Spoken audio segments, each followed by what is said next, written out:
Hello and welcome to another edition of Andy's Shed Live. This is Series 11, episode number 6 for Sunday the 23rd of October 2022. Hello there everybody and welcome to the show. It is indeed the 23rd of October, almost Halloween, as you will have seen from the clock. If you weren't watching earlier, or if you're watching after the event and you've not seen the clock, here's what it looked like this week. Yes, we've managed to animate the clock. So, yes, what will we have next week? Probably the same one, actually, given that it's Halloween next week. Hello to everybody as well who's joining us in the chat. Who've we got there? You can see it on that side, but I've got to look over here because my monitor's over here for it. We've got Dominic here, we've got Fat Hobbit, we've got Penfold, we've got Christopher, and we've got Miguel, and we've got Wesley. So yeah, oh, and Gambo's here as well. So evening everyone. Hope you're all enjoying it. As I say, if you are new here and you are watching after the event, you can see the chat scrolling at the side there. If you're watching us on some platform that's not YouTube, like Library or something like that. Okay, cool. Well, we have got all sorts for you this week. A restoration project is ending and another restoration project is beginning this week. The one that's ending is the Muraphone, which I'm getting tangled up in the wires for just at the moment. Just bear with me a sec. Come here. Right, yeah, the Muraphone, we finally got the Muraphone sorted. If you were watching a couple of weeks ago, you will probably remember it. If I can get a blooming camera on it. Can I get a camera on it? Hang on. There we go. There it is. Right. There. Yeah, there's the Muraphone. Of course, it should go that way up, because it is technically a wall phone, so it should be like that, you see. And we were having a problem with it not ringing, weren't we? Well, I can exclusively reveal now that it does indeed ring.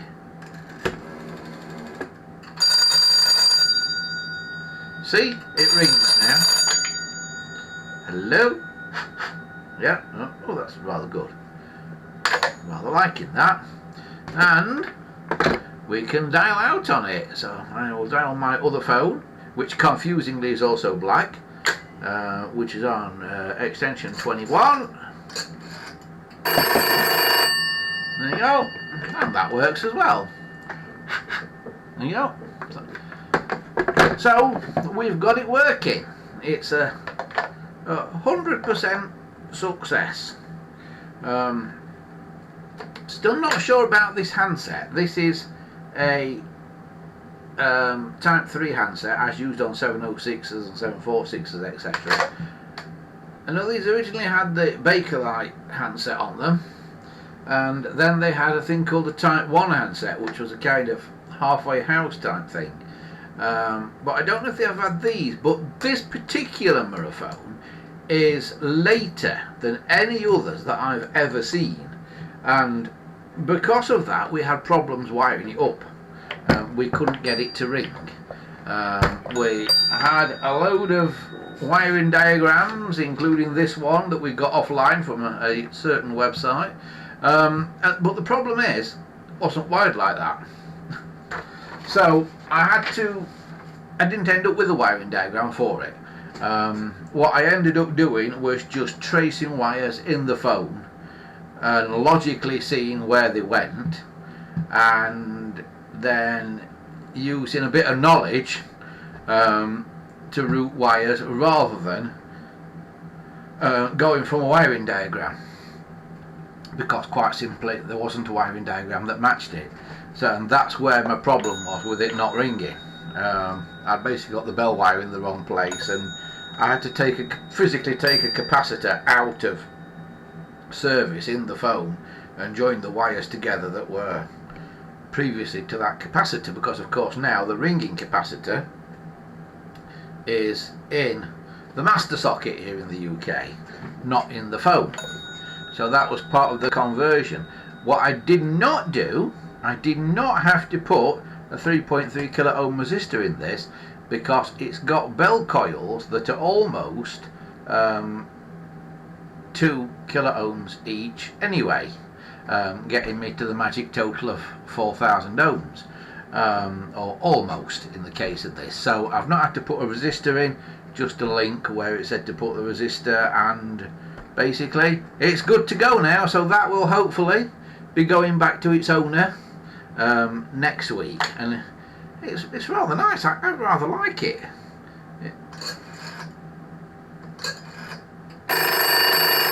Yeah. And if we ring it, it's got a different ring to it as well. If you notice, it's got a higher pitched ring.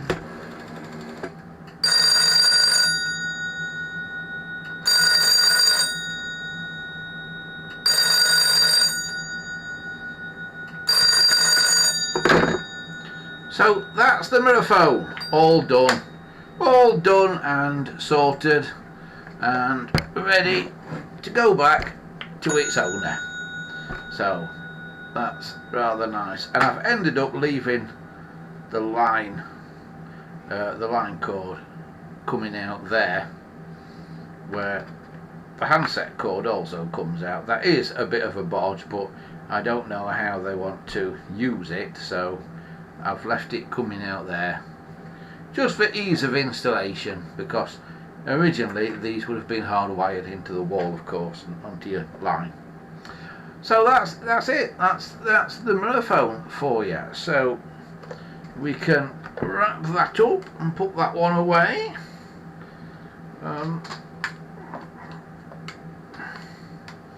Ready to go back to its owner in Sheffield sometime this coming week, probably. So there we go. That's excellent. Job well done.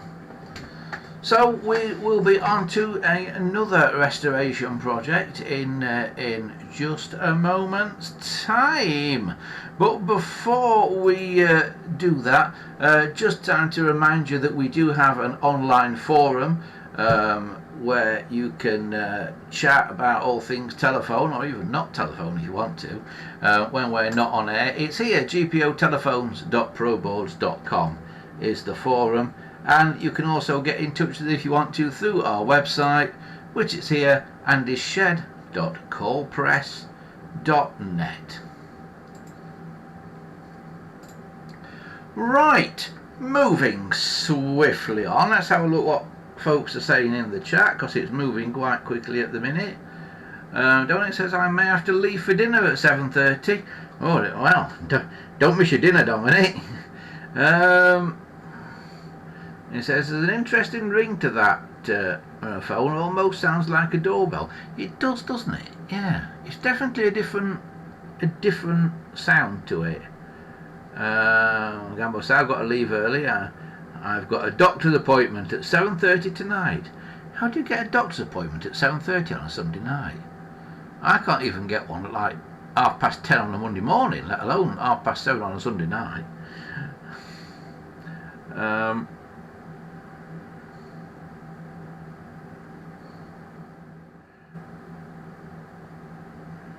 Dominic says my 1981 Walkman 2 arrived. Nice looking thing, although the sound isn't as good as the later Walkmans. It has 2 D-cell backup battery pack. Wow. Do you have problems getting batteries for Walkmans? Did Walkmans have rechargeable batteries in originally, or did they just have like put it in, flatten it, throw it away batteries?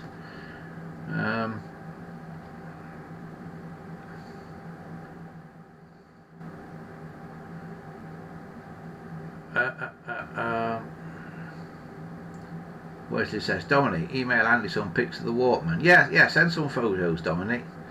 It says it's an interesting looking thing. So they've also got a late 90s one in the post, which will be interesting to look at. Cool.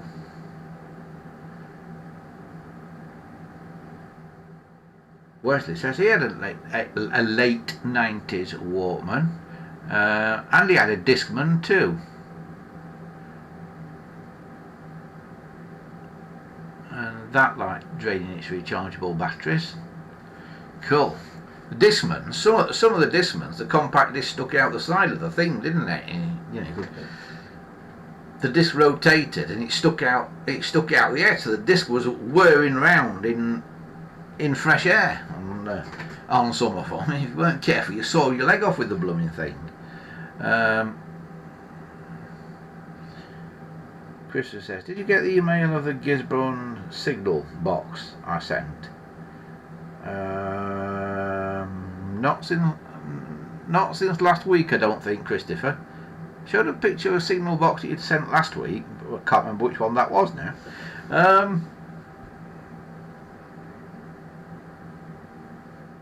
Wesley says, here's 1985 red Walkman. Just use a lot of AA batteries. Yeah, I think they did. Don't think rechargeable batteries were that good back then, were they? I think rechargeable batteries is a relatively modern technology, at least to have batteries that have been any good. It says it churns through 2 AA batteries normally, my Walkman. The 90s ones used a gumstick battery, and it's a lot more efficient with battery use. But can you get the gumstick batteries anymore?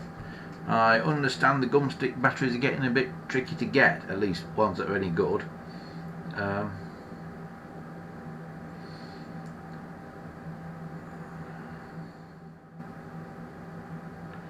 Gambo says his TV show is on at 7:30, which only a blackout would stop him watching.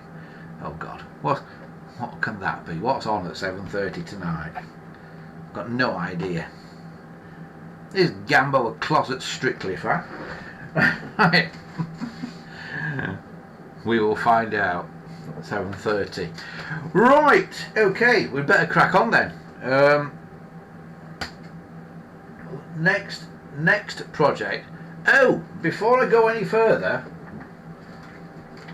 the saga of this thing continues. This upside down phone with the dial blank, yeah. The saga of this continues. I think it was Steve got in touch with me this week, who had actually sent that dial blank for that phone, and he basically said that he was very surprised to find that the normal opal that normally fits in a phone dial doesn't fit into that. So he did a bit of research and he found the early 700 series dial blanks, which we think that one is, actually take well, it's not really an opal, it's only a bit of flat plastic, that would fit into a 300 series phone, and you fit it from the back, not from the front. So I've got to investigate that. I've not actually tried it yet, but it's just that tad smaller, and you fit it from the back apparently, not the front. So I've got to investigate that one. I shall do that this week and let you know. So that may be why we couldn't fit this label and this opal to it last week.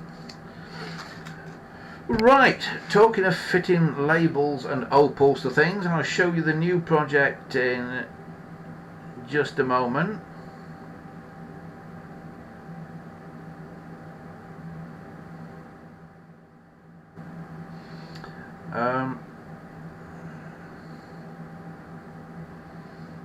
Dominic says this Walkman thing, says he got it as an excuse to use my tape deck, as I don't tend to record much on it until recently.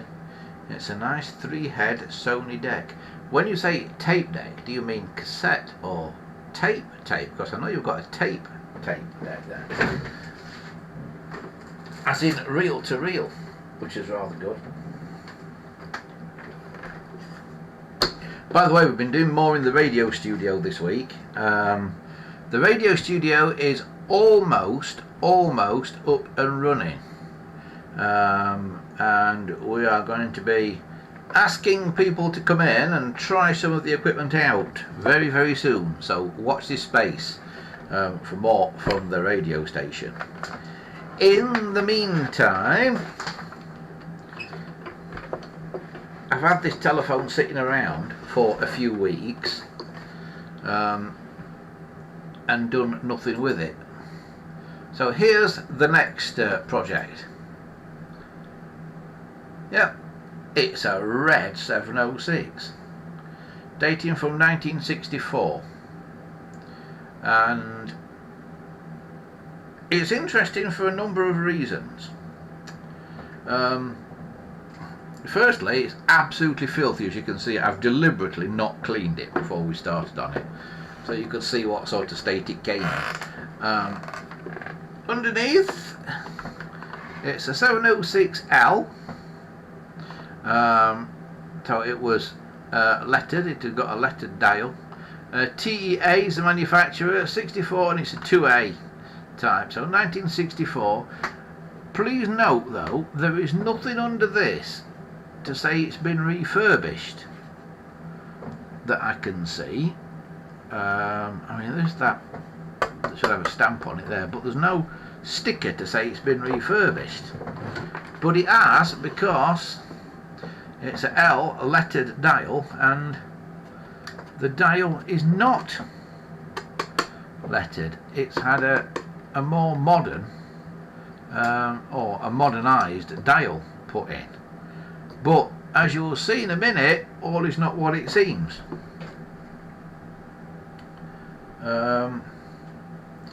Christopher says, I sent that email 20 minutes ago. Have you got it? No, I haven't got the email then, Christopher. But it sometimes takes them a few hours to ping through. It's not instant, my email, at least not all the time. Sometimes it is. It depends when you send them, because the server that collects the email at this end only sort of goes to look for email every so often, about every 20 minutes or so. So it's not an instant thing necessarily. Right.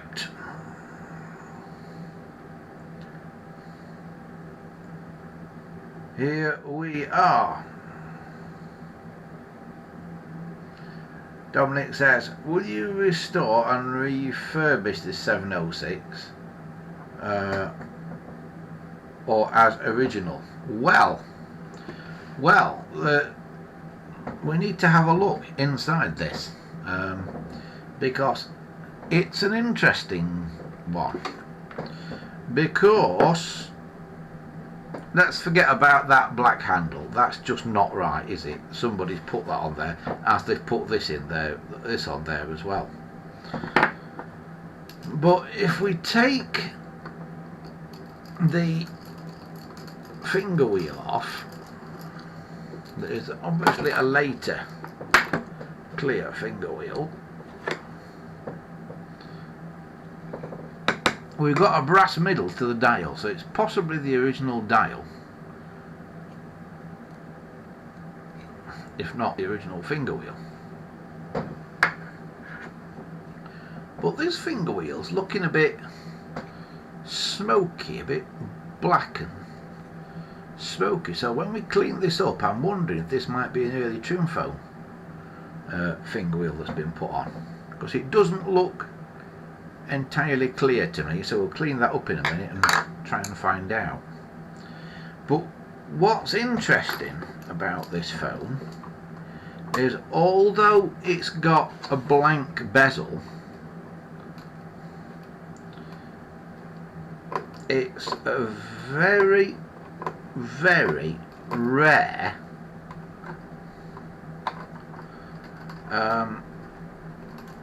sort of between the two eras bezel, because whereas most of these blank bezels are fitted because they've got like plastic lugs on the back that go inside the case and lock, this one is actually fitted in the original way. So it's very rare in having a original type bezel with nothing on it.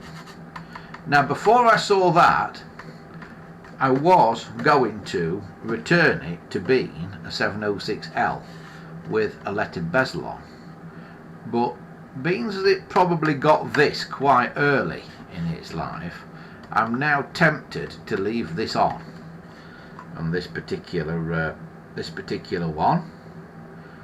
So what do you think? Leave it on or refit a lettered one?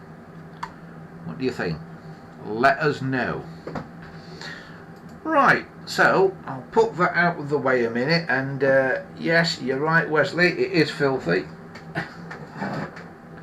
But I deliberately left it filthy because I kind of wanted you to see how it had arrived. And here it is. I like it when they're filthy, because when they're filthy, chances are they've not been messed with.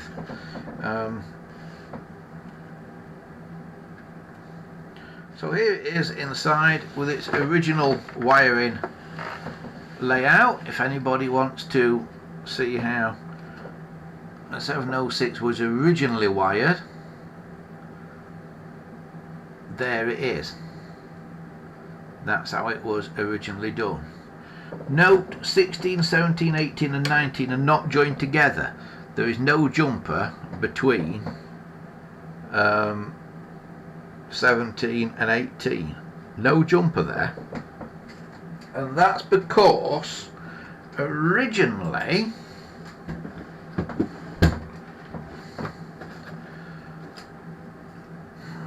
the jumper between those two was in this box.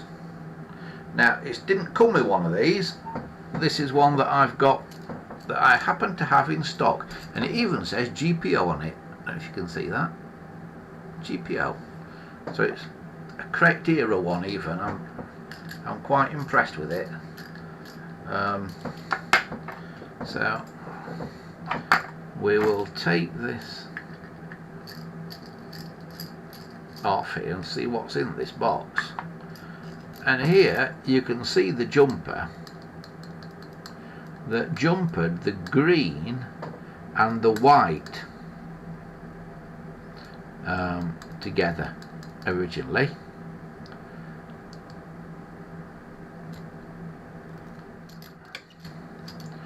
But we are now not going to do it that way.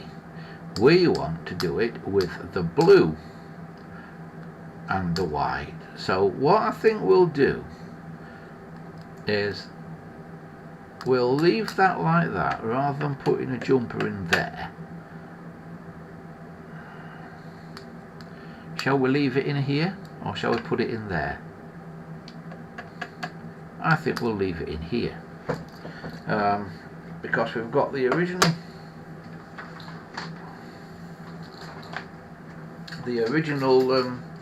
line cord, which is equally filthy as everything else is on this phone. Like that.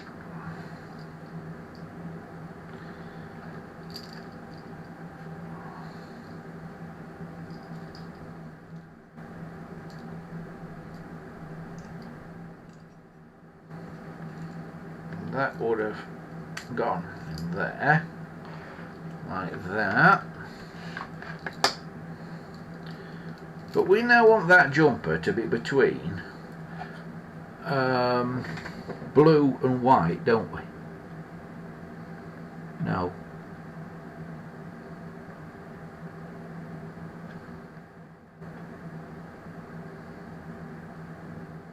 Hang on, thinking about this now. No, we want to separate off the blue, so I have got to put the jumper in the phone. So we will take the thing out of here. So we'll take that jumper out of there.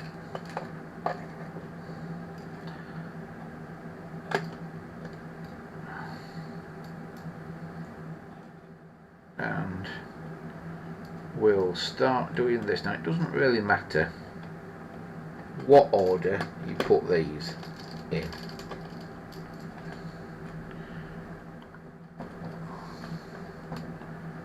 Just stuff them in. So we've got a blue,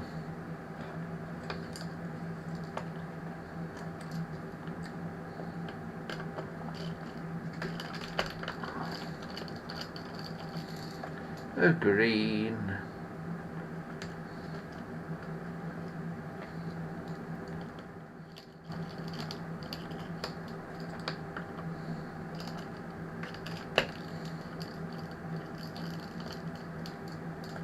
a red,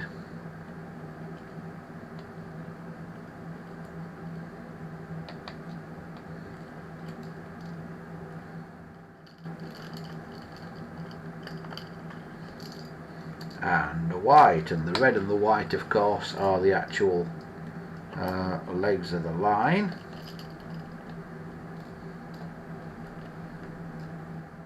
Now we are going to make blue the bell wire again, so we are going to put a jumper in here.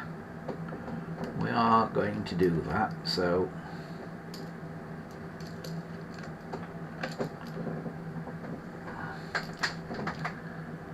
we now need to look at this line code here. There's your green going there. Well, that's got to move. So we take that green off there. Blue is already off by the looks of it. We loosen that white, and I just happen to have a jumper there that I can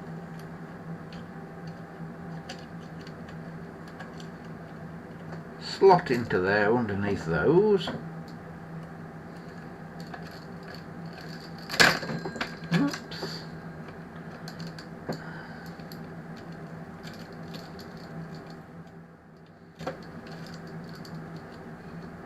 And we can put all that down. 19, 18, 17, 16, 15. That is blue, that one. That one is green. That's not going to do anything anymore, that one, so that can go to T15 and just sit there.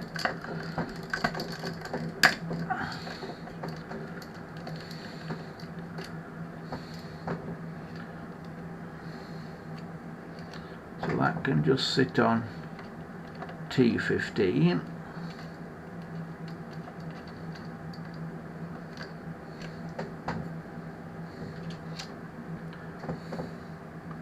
And the blue needs to go up here, doesn't it? So what happens here is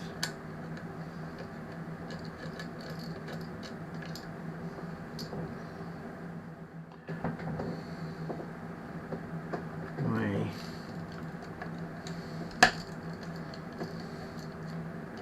take out this here.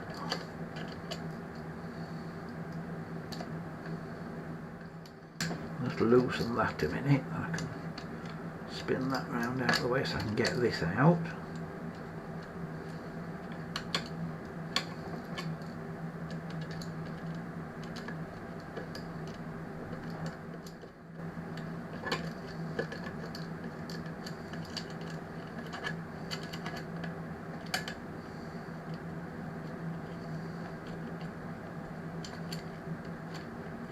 So take just one of those out.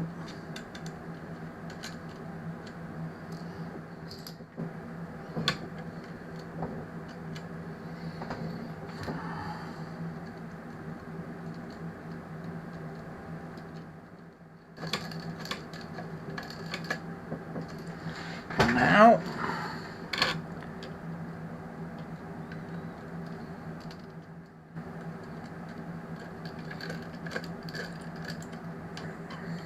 screw those back in, and we do, if these are 500 ohm bell coils in this, we will be needing to put in a 3.3 kilo ohm resistor between T4 and T5. Of course, blue here will be going up. You can put it on 5 or 6 because there's a jumper in there. Doesn't matter. So I'll put it in there. But so that one there is going to be replaced with a resistor. In fact, I've got one here handy, so I'll put it in right now, because I'm fairly sure these are going to be 500 ohm bell coils in this. I don't think we'll have 2000 ohm coils in this one. So that comes out, because that blue wire you see there is going off to the bells. So what we are doing here effectively is putting the resistor into the bell circuit. This one's got a bit mangled. I think it's one I took out of the Muraphone after I'd fitted one by accident into it the other week. Fitted a resistor, excuse me, fitted a resistor it didn't really need. It must be the dust out this phone getting up my nose.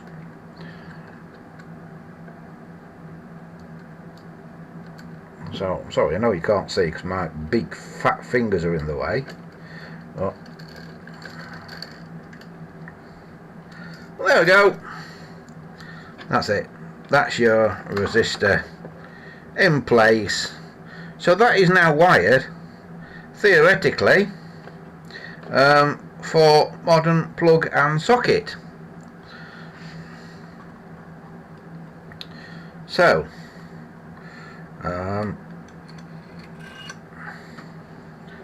let's have a look and see now if we can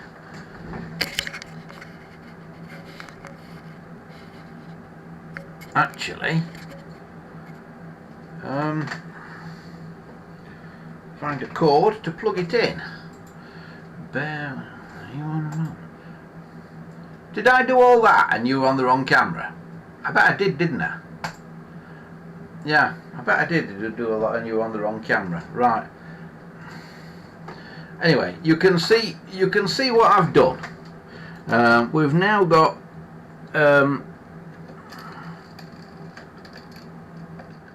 16, 17, 18 and 19 all together. Yeah, switch your camera, Andy, says Fat Hobbit, we can't see. Right, so 16, 17, 18 and 19 are now all wired together. Yeah. We've put the resistor in, the 3.3 kilo ohm resistor between 4 and 5. Because previously there were just links like that one, 4, 5, 6 and 7. So we've taken out the link between 6 and 7,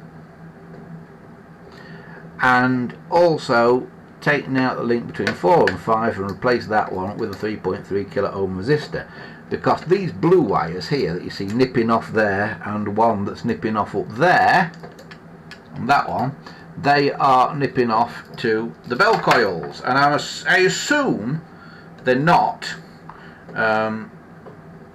2000 ohm coils. I can't actually see anything written on them at the moment. They've normally got stuff written on them, but it's not unknown for them not to have anything written on. So I'm kind of assuming that they're 500 ohm coils at the minute. I've not got the tester handy to test them, but let's assume they're 500s for the minute. So yeah, so that's that. So that's all wired now in theory then.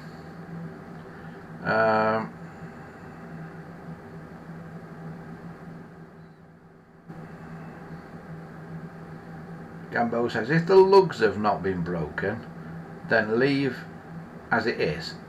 What I mean, the dial surround there, Gambo, is that what you're on about? The lugs. Right. So there we are. We've got all that done now, and it all looks okay except for the fact it is filthy. So what I'm going to do now is I'm going to take off this little spring clip thing and take off that there, because that's filthy as well. So take that and wash that with the finger wheel. Is there any sign of anything on the dial? Tell us whether it's the original one or not. I think it probably is.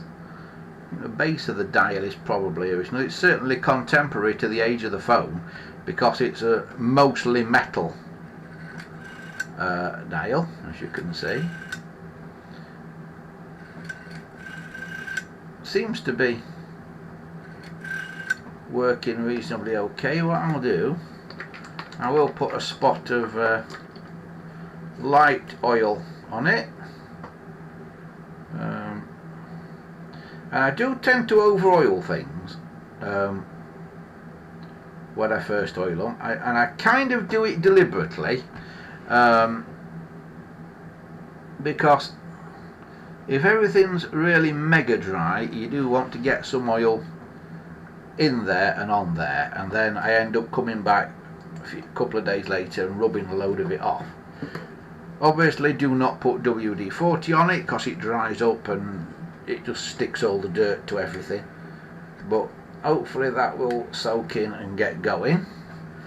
So what I'm going to do now is I'm just going to nip off and wash these. I will be back in just a moment. I'll leave you looking at the phone for a second while I go and put this through the wash.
I'm back.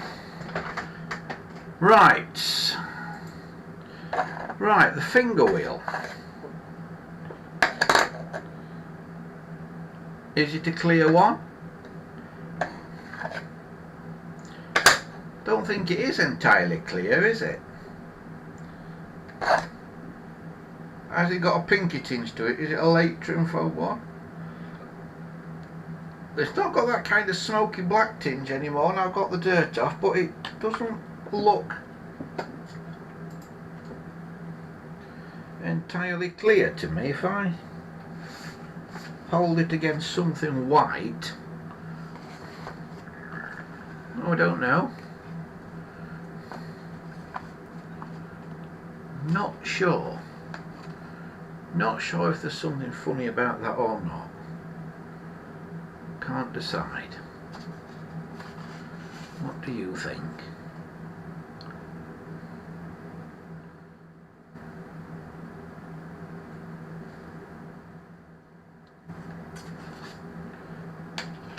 I am not sure about that.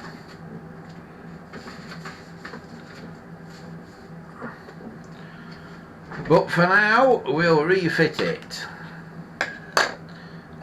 What I'm going to do is I'm just going to fit that on for the time being without anything else, just to see what speed the dial does. Never mind, I have put some oil on the dial.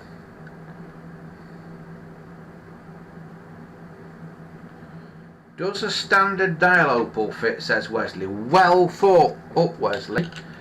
Yes, it will. It will. Because an early trim foam, they don't, do they?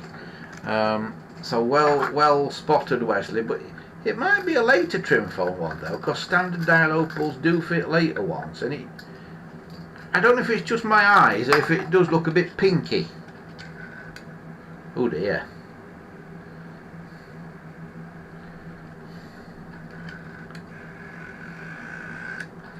Yeah, that really does need to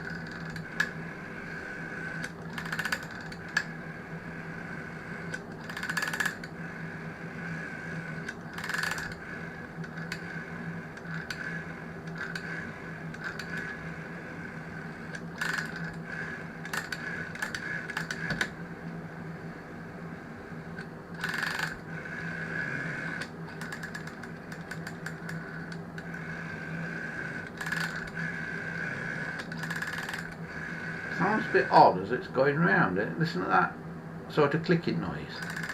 That shouldn't be doing that. But I think it's because the little clutch thing isn't declutching. See, that little clutch thing should only work one way. As Wesley said, it's not a 712722L then. It definitely looks like a purple tinge, so later 722. So you think it is purpley then, Wesley, do you? No, I'm not certain if it is or not. I can't decide. It's certainly not as deep a purple as some of them are, but I can't decide. Right, the thing we've got now is this clutch is not declutching, going one way. So I need to get hold of that and undo that, and undo that little screw up there as well. So the easiest way to undo these, I've found, is a little pair of needle nose pliers. So bear with me a sec while I find a pair.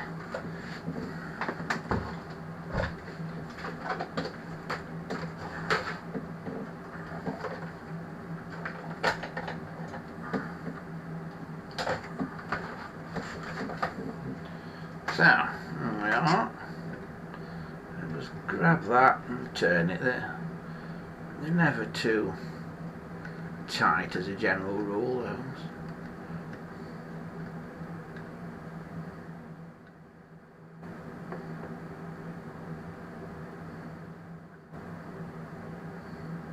Gambo says, my Mickey Mouse that has the innards of a trim foam has a finger wheel that doesn't take normal 700 type opals.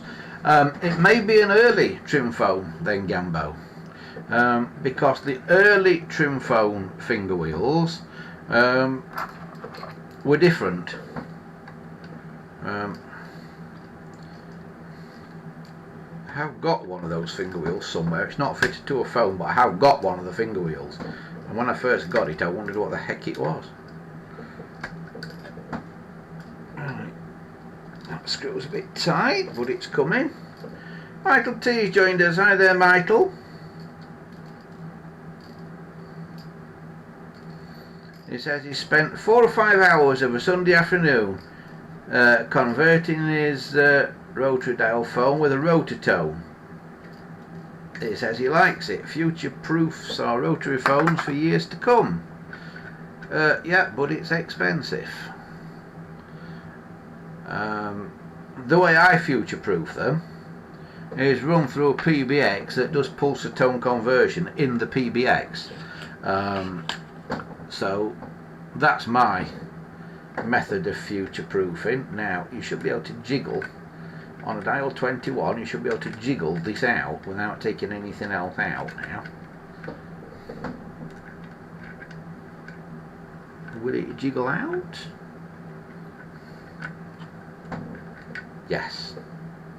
So this should, you hold that outer wheel, it should turn easily one way, the inner pinion, but not the other, and it is doing that, but it's not turning as easy as it should this way yet. Although it's turning relatively easy, it should turn even easier. And the thing to do is just keep working it. So you have to sit and work it for a few minutes, and maybe put a little bit of oil onto it.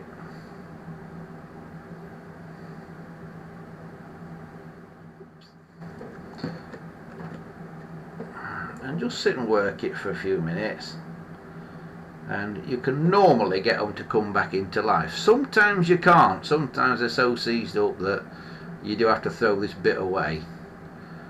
But even a plastic version of this out of a later dial will fit. So you can use later ones if you've got a later dial.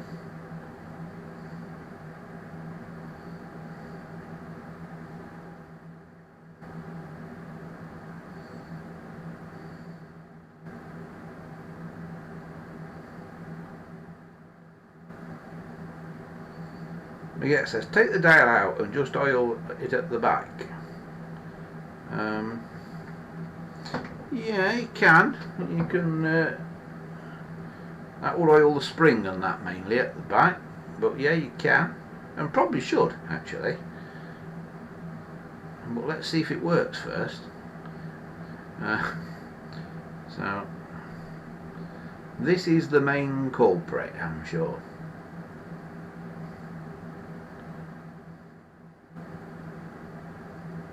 Dominic says he's seen an inline solution. For pulse-to-tone conversion, about 50 quid. Yeah, I think it's what they call a dial gizmo. I think they basically come from Australia. So it's like a small box with a line connector. Yeah, it is. The beauty of that is you can connect it up to any phone that you want. The problem with the rotatone is you've got to fit it to one phone. Which is okay if you've only got one phone, but at least the dial gizmo, you can connect any phone to it.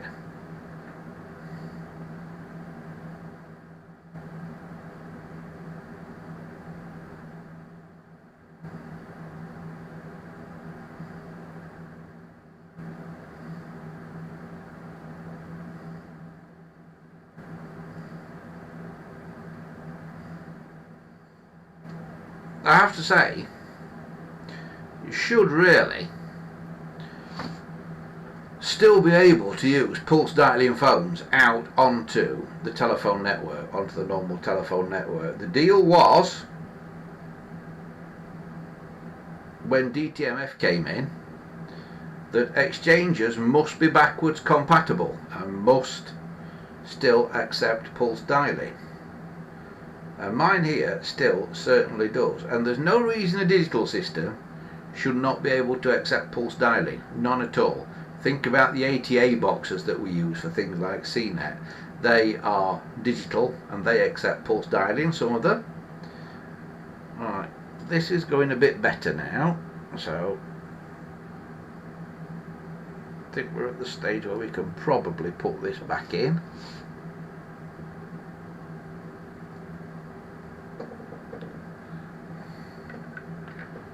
if I can get it back in.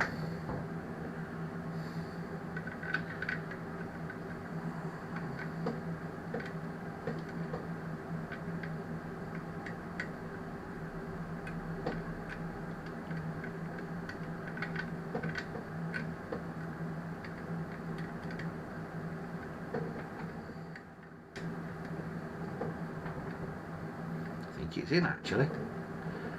That was lucky. Right. It's gone back in, look. There we go. Right. Way to put this bit back in is with that screw in the end still in it, and sort of put it in, put the little hole in this end over the end of the little clutch thing that you've just put back in.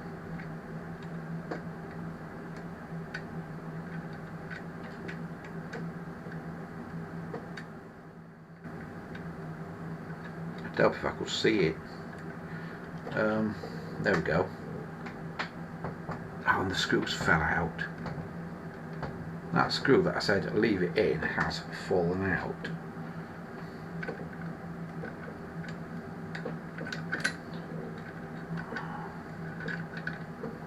In my messing about there. So, where's it gone? Oh, it's there, I can see it. There it is. Oop! Don't fall on the deck. It's fallen on the deck. I've got it though. There we go. Don't panic, Captain Mainwaring. Don't panic. Right, so we'll start that again. I'll put that screw back in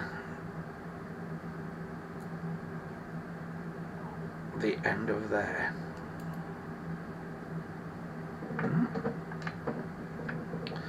And this, we just sort of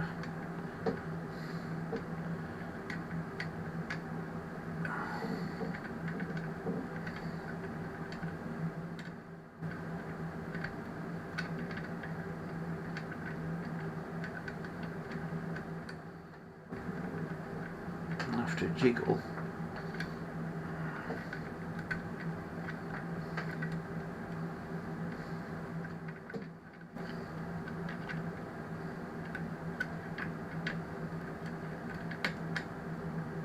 Back into place like that. So then this now goes back in here like so.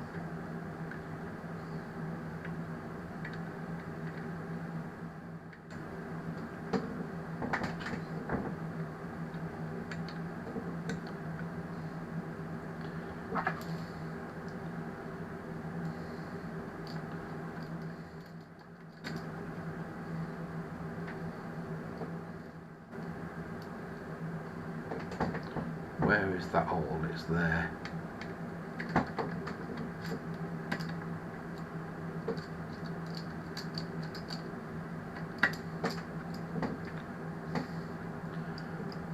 Don't put it in too tight yet, because you've got to put this other thing back in. This weird shaped item.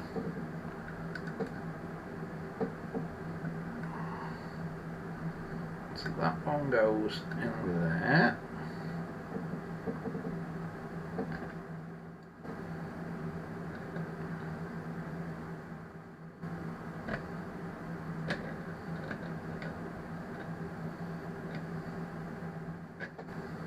Right, so we can now tighten that one up as well. And I'm thinking the dial will be a bit better probably at this stage. Probably not as much better as we would entirely like it to be, but I think it'll be a bit better.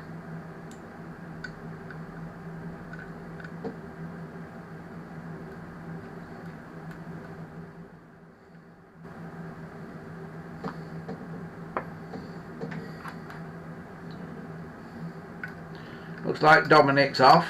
Bye, Dominic. Have a good one. Right.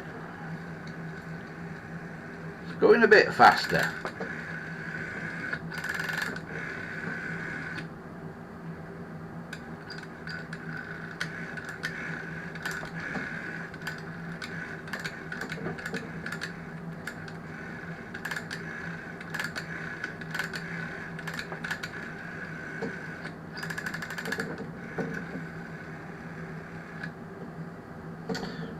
think we will take this dial out and have a little look at it, because it does seem to be making some strange noises. And it's a 1964 dial. I don't know if you can quite move it so it's not underneath there anymore. There, look, can you see that? 64 marked on it there somewhere. So it probably is the original dial.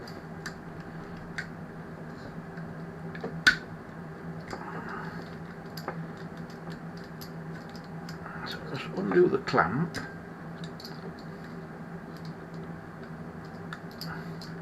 And take out the little tiny screw in the bottom. There, this is one you have to be careful not to lose. Put it up there out of the way, and I should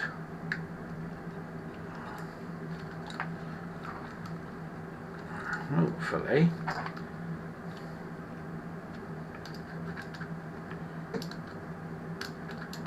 if I've undone the clamp enough, should hopefully be able to push that off, pull that off there, and then we can look at the back of this. 21CA Sir 64-1. Sir? What does that mean on it? I've never seen that written on one before. Right, so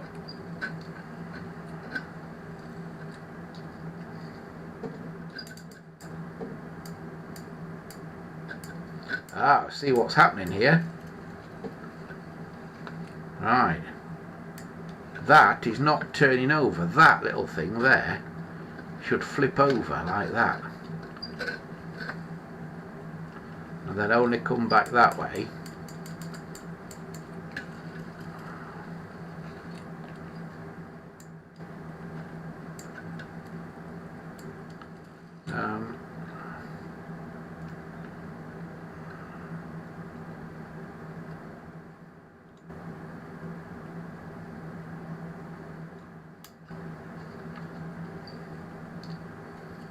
That's better, it's flipping over there.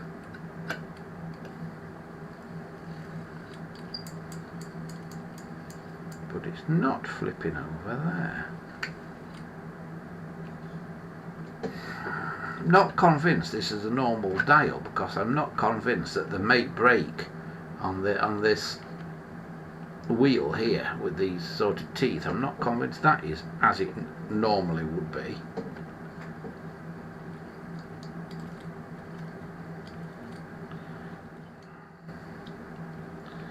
See, that needs to flip over like that and then come back. Look.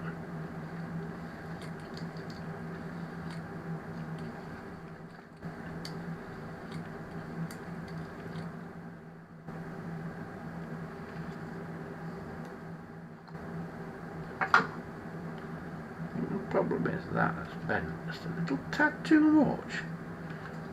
If I Now you see, it's flipping it out there, but it's not wanting to come back.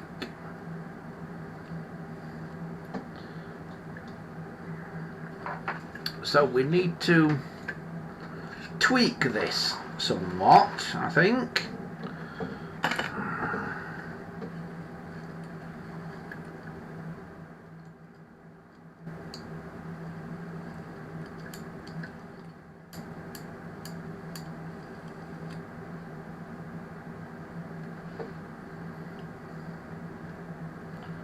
It's that wants it bent a bit more.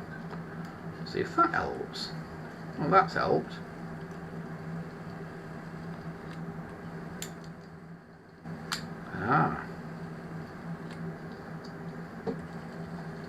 Now it's doing what it should. So that spring that works on a flat on here, this spring load thing works on a flat on there. And because it wasn't quite bent at the right angle, it wasn't putting the force down to tip that over the way it should.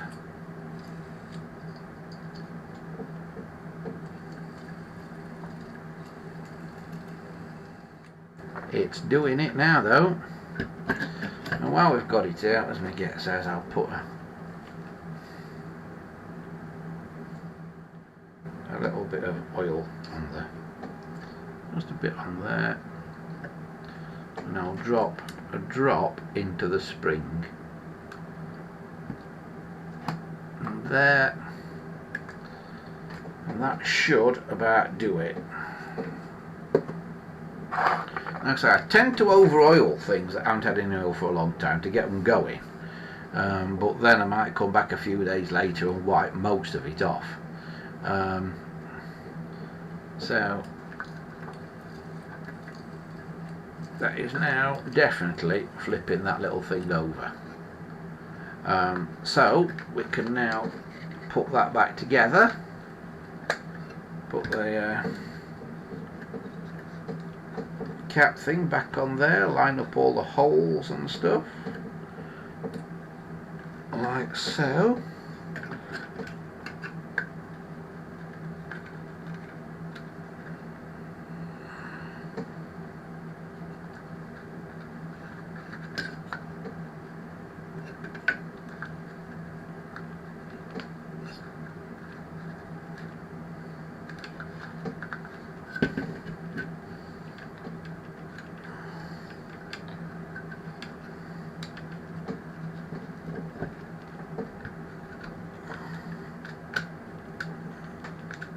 Shove the clamp back on. That little tiny screw that I took out, I said don't lose it, that's got to go back in there.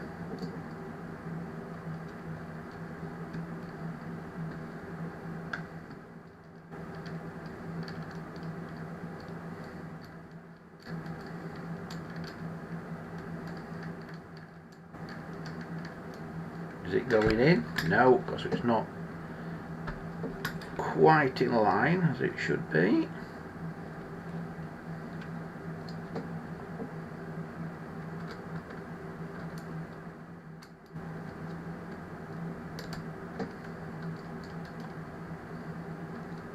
That's it, it's going in this time.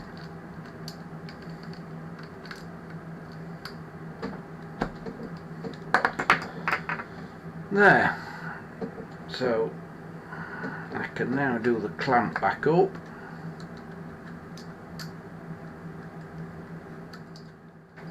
Make sure it's pushed right up onto the back of the dial. You don't have to do it up mega tight, just grip it. Then those two little legs go into those two slots there, and then this screw locates on this hooky thing here, like that, and you do that up, and in theory,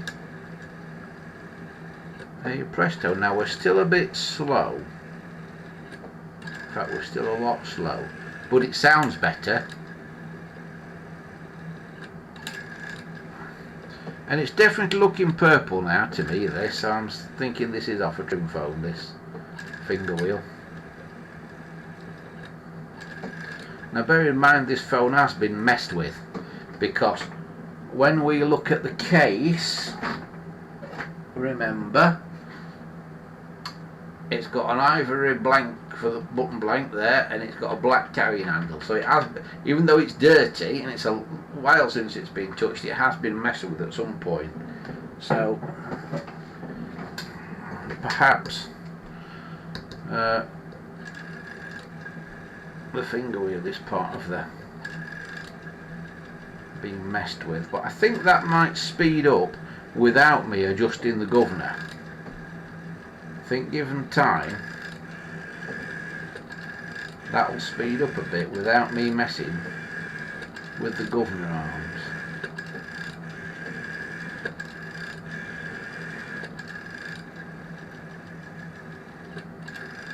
One 1001. 1001. 1001. Yeah, it is slow.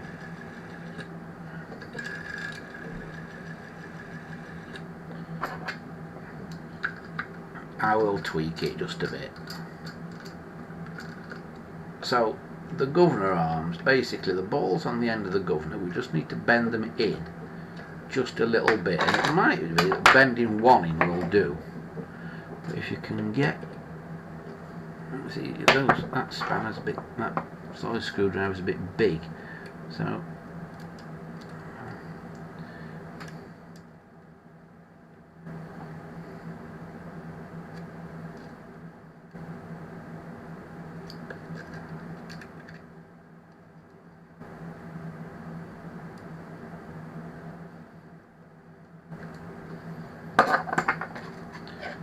has that made any difference to it?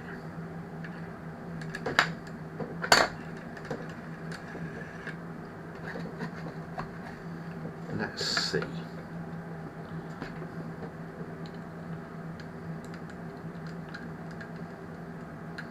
It's trial and error. Slightly tweaking the governor.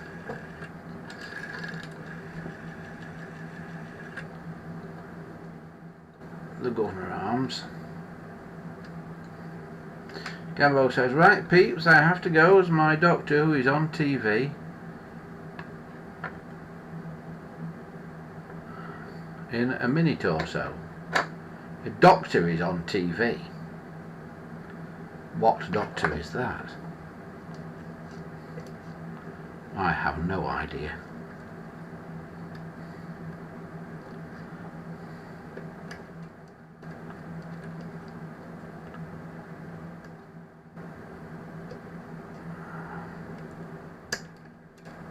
Right, so the trick here is to try and bend the governor arms, and sometimes you have to bend them outwards to bend them inwards, if that makes any sense.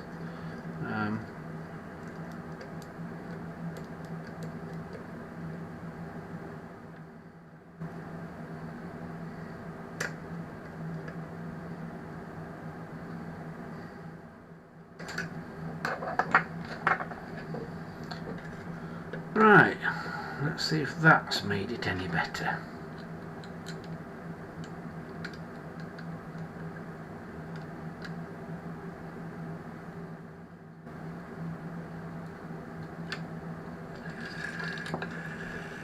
Yes. 1001. Yep, that's about right. Right, so we'll take that off again.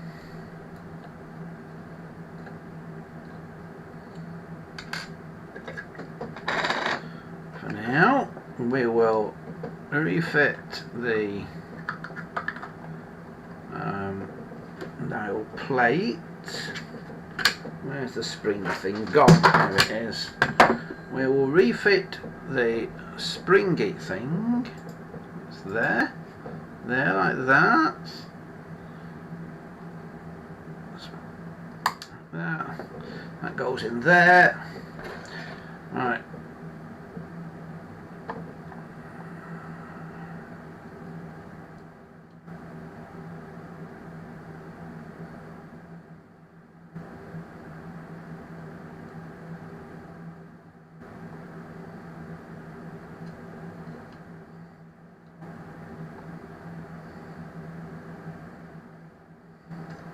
Right, so I have to get this back on. Now, there we go. Because there's a little pip on there that has to go in one of these little tiny holes in the middle of here. And sometimes there's two pips because there's two holes, but this has only got one. I think some of the later plastic ones have two pips on. So that thing goes on there. Like that. 1001. Now that's not bad. So that's reasonable. So that is looking good. So I think we've done inside the phone for now. I know it's dirty, but we'll sort that out at some other time. So now I will do the fun thing of putting the case back on. And what do we always say about British telephone cases? They're not as good as the Americans, which just drop back on. Now, because this is an early dial bezel, it should go on a bit better. Yeah, it does, you see, much better. It's the later ones that are one piece plastic dial bezels that often cause the problems. Now, I moved all the line cord things around, hadn't I? Yes, I had. So I can now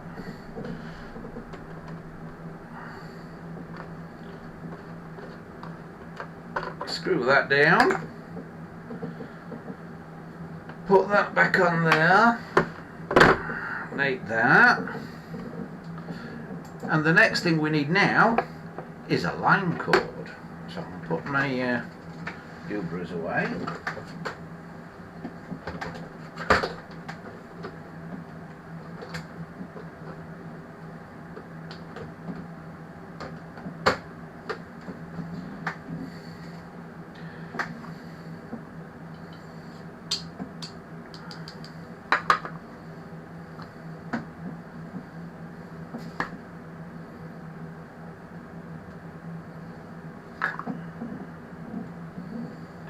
Now, these boxes have got a thing, a knockout on each end, like that there. You see that? You see how that's a knockout on the end of there, here. So you can fit a rubber grommet on there if you want to. I'm not going to knock that out though, because I feel it spoils them if you knock them out. If you ever want to use them with an ordinary line cord, with an ordinary drop wire from the it's coming straight in to your house from the exchange, then you don't have a grommet on the end of it. So you want that knockout still to be in place, and I've just taken a little nibble out of it for a normal drop wire to go through. So I don't really want to mess that up. So what we'll do, we'll not fit the top to the box for now, because this, you see, has got a grommet on the end. Or I might try and put the grommet inside the box. Let's see what we can do.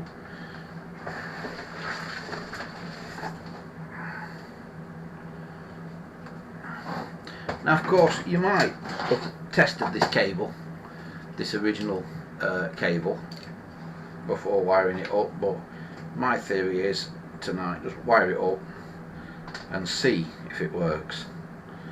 So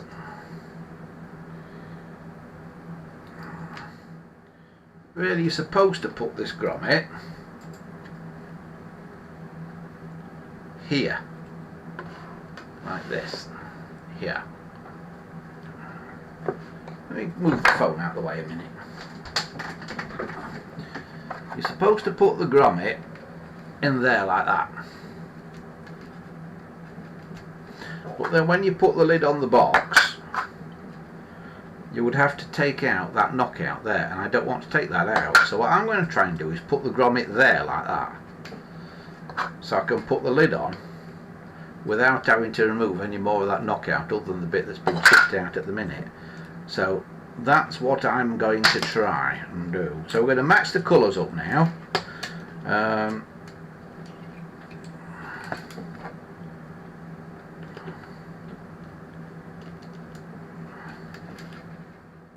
So here's white.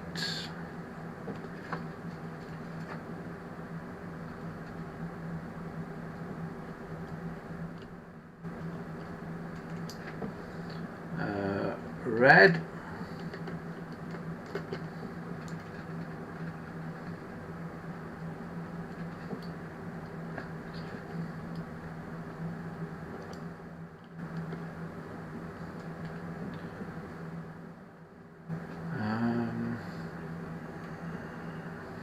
Green.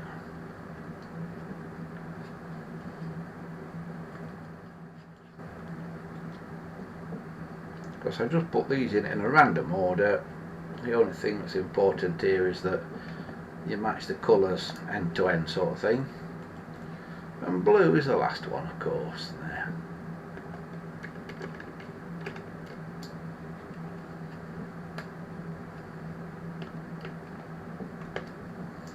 So I'm going to try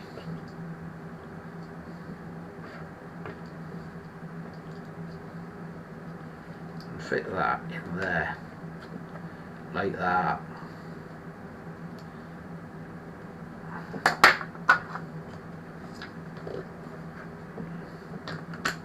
You see, and then I don't have to knock out any more of that grommet there, you see.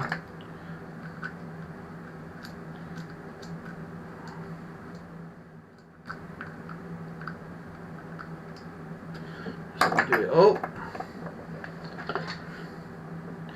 then we find the other end of it. That can go on the floor now. Here's the end of it. Got a clear plug on it, this one. And we plug it in and we see if anything happens. Right, it's on a hook at the minute, so here's the phone. I will lift it off hook and it sounds good as I've lifted it up. Oh yeah, I've definitely got some side tone and that, so I will try and ring my other phone, and it rings. There you go, there's the black one. So blow into one and listen in the other, blow into the black one, listen in the red one, blow into the red one, listen in the black one.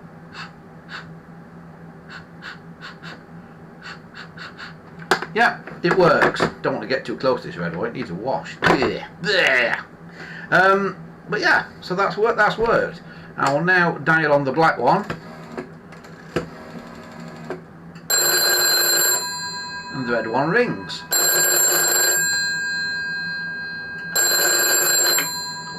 There we go. So it's working.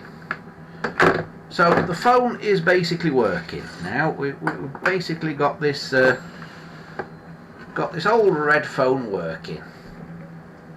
So it now just needs to clean up and decide what we're going to do with the dial. I'm tempted to leave that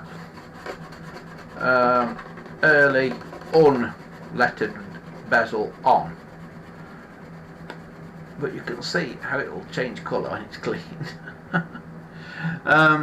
So I'm thinking I'm going to leave that bezel on, this one. I have got enough spare parts to put a alphanumeric back on, but then of course I've got to change the dial plate and the finger wheel as well. And I've got a dial plate, I've got a bezel, but finger wheel I would have to put a repro finger wheel on. That's all I've got. I've not got an original red one in stock, so I'm kind of tempted not to do that, but I'm going to have a little look. I'm going to compare this finger wheel in the week to some other finger wheels, just to see if this is actually a trim phone one. Right, what have people been saying in the chat recently?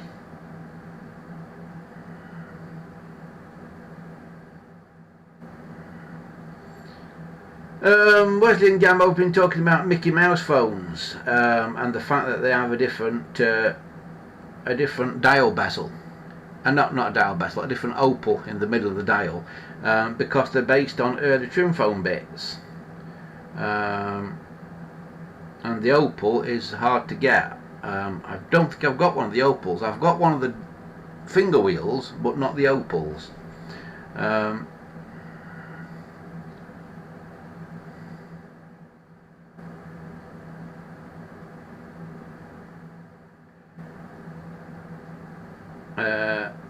So Gambo's gone off to his doctor's anyway. Christopher says, all my 746 telephones are wired the way the old wiring was done and go through PBX for pulse to DTMF. Yeah, mine go through PBX like yours do, Christopher, but mine are actually wired the modern way for the UK. And the basic reason mine are wired the modern way for the UK is when I first started restoring old telephones, I used to sell quite a lot through a local antique centre, and because people were buying them and plugging them into their modern wall socket, I had to wire them all the modern way. So that's why our standard mine are wired the modern way. But of course it's nothing that you can't put back should you wish to at some stage. So it's not any detriment to them to be wired whichever way, because you can always swap it back. It's only a matter of swapping a few terminals around, as you know. So that's it. We have sorted out the dirty red phone, and we've given it back, which is quite nice when you can do it, because it had got its original line cord. We've given it back a nice red junction box as well to match. So the next thing to do now will be to clean all this up. We need to see if we can find a red button blank for it, possibly a red carrying handle, although carrying handles are not something that you desperately need. They're a bit of an afterthought, really. So yeah, we'll see where we go with that, but for now we'll wrap it all up, as I do with so many phones, and almost wrap up the show for this week. Thanks for watching again, everybody, and let us know if there's anything that you particularly want to see on the shows in the future. I have got one more project to do. I'm hoping it's here for next week. It's not arrived yet, and that's a Mercury phone. Who remembers Mercury? We had one on the other week with the Mercury button on it, didn't we? Well, we've got a Mercury phone coming in theory, so that'll be an interesting one. A bit more modern than these, but still historic in its own way. So watch out for the Mercury phone. But I'm glad we managed to get the Muraphone sorted as well. If you want to get in touch with us and you don't know the sort of secret email address that I don't give out on here, remember you can always get in contact with us through the contact us form on the website, and the website is here. It's andyshed.coalpress.net. And as one or two have mentioned, the forum, where you can go and chat all things telephone when we're not on air. I'll show you that again. It's gpotelephones.proboards.com is the forum. And also remember, if you like what we do here and you would like to support the show, you can also become a patron on Patreon for just the equivalent of £1 a month, basically. Although I think it makes you do it in dollars. Some people it seems to make them do it in dollars, others it seems to let them do it in pounds. But basically it's about £1 a month or about $1 a month, depending on where you are in the world. Patreon is here. It's patreon.com/AndysShed, and like I say, just the equivalent to $1 a month or £1 a month, depending on wherever you are in the world. Helps support the show and keeps us going, and we have been going for quite a while now. How many years has it been? It was well pre-COVID that we started, wasn't it? 2018 did we start? Was it 2018, something like that? I don't know, I'll have to go back and have a look. Right, I think that is probably about it for now. Thanks to everybody again for watching, as I say. If you happen to be the owner of the Muraphone, it will be on its way back to you this coming week, hopefully. And yeah, let us know what projects you want to see us do next. We've done 706 today, we've done a Muraphone today, got this to do at some point as well. They are a real pain, because although you see those and they all look the same, they're actually not all the same inside. So they're quite a complex challenge to do. So that could be one of the next projects. But yeah, let's see how it all goes. Right, we will see you next time. Have a fantastic week ahead. Oh, if you're a radio station person, watch out. There will be some new episodes of How to Start a Radio Station dropping very soon. I'm editing about 3 or 4 episodes at the moment, so there'll probably be quite a few in quick succession. So watch out for them coming soon. But from me for now, have a fantastic week ahead, and we'll see you next time with another episode of Andy's Shed Live. Bye for now.